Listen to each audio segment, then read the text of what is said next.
Hi, welcome to Teen Pride Book Talks. My name is Lucy, and this is the program on AADL TV, where each episode I take a few minutes to tell you about a young adult book that is both representative of and inclusive of folks in the LGBTQIA+ community.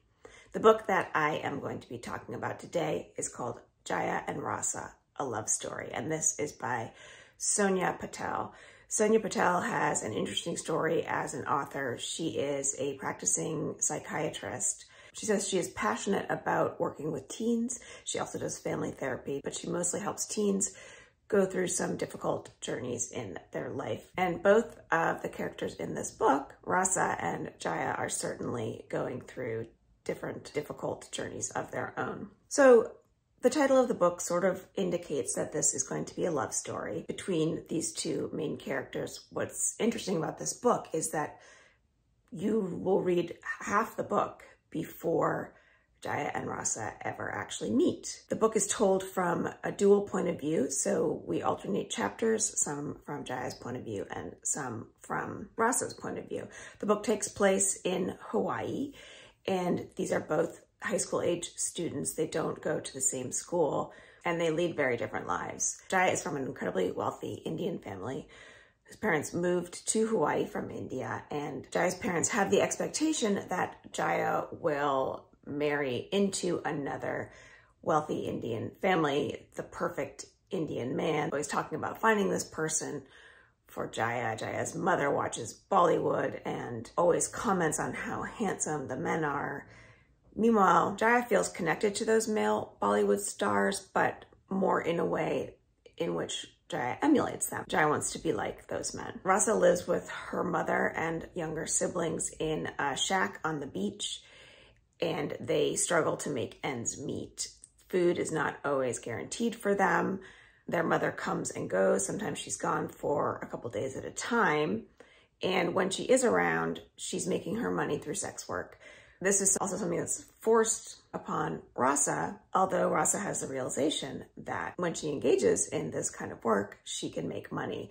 And it helps her provide for her siblings. And in a way, it feels to her like it gives her power. She has some agency in her work at this point. Her mother abandons them completely, and so it really is important that Rasa continue to make money, and this has been a way that she knows how.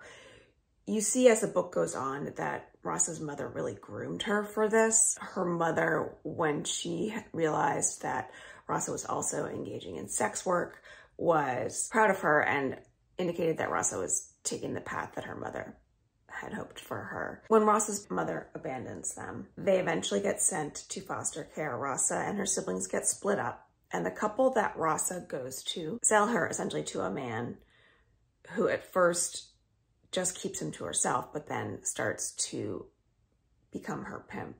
And so she goes from being someone who was a sex worker with some agency to a situation of sexual slavery. And the man that keeps her is constantly threatening her family and her younger siblings. And so she just doesn't feel like she has any choice but to go along with this. She meets Jaya on a hike in the mountains, and they instantly feel a connection. In his own family, Jaya is realizing more and more that he is a boy, and it's very difficult for him because his parents cannot accept his haircut, his clothes, the way he presents himself, the music he plays and listens to. And in addition to this, his parents are constantly fighting, really battling. His father drinks a lot. His father cheats on his mother.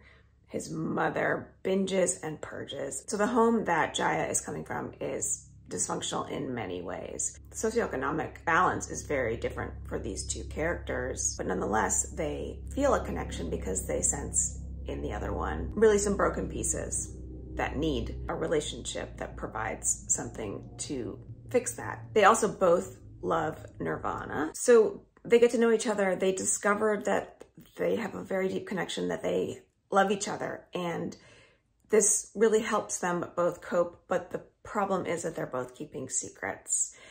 And that's one of the big messages of this book, is how much secrets can hurt and how much secrets can keep you from the love that maybe could potentially heal you. Jaya is ashamed of the way his parents behave. But one of the biggest secrets is that Rasa never tells Jaya what she does. She has ways to explain away the man that she lives with. She has all kinds of excuses for not being able to spend the right amount of time with him, but she feels deeply, deeply ashamed by her situation. She also feels scared if she says anything. The man who has control over her will not only hurt her siblings, but now Jaya as well. And she starts to realize how different Jaya's situation is from her as she goes over to his house, and she sees how far that part of his reality is from hers, but she doesn't know about how volatile that situation is. As I said before, the chapters alternate between these two characters. It's third person narration, but we're really inside the head of each character as we're reading their chapter. And because we read 50% of the book before they ever even meet, we know they're going to meet. We know it's a love story based on the title, but already as a reader, you're invested in these characters and you really know a lot about their stories and you really understand how they could connect, but also how there might be some conflict between what they've both experienced. So it's a complex book. As I said, it deals with some difficult issues, but it gets under your skin and you kind of think, wow, I'm reading about a lot, but it also makes you feel things, not just the bad things, because you're so into these characters and there's this slow burn of a love story. You're invested in that and you're rewarded. It's also a very realistic book, and I don't want to spoil anything and let you know how much of themselves these characters might actually reveal and what that means for their relationship. But if you feel like diving into something a little deeper, if you feel like reading something with really rich characters, with a lot of great descriptions of food, of this Hawaiian setting, also of music, I recommend that you read this story about this transgender boy and this girl who thinks that sex is her only power, who end up falling in love. Jaya and Rasa, A Love Story by Sonia Patel. Thanks for joining me.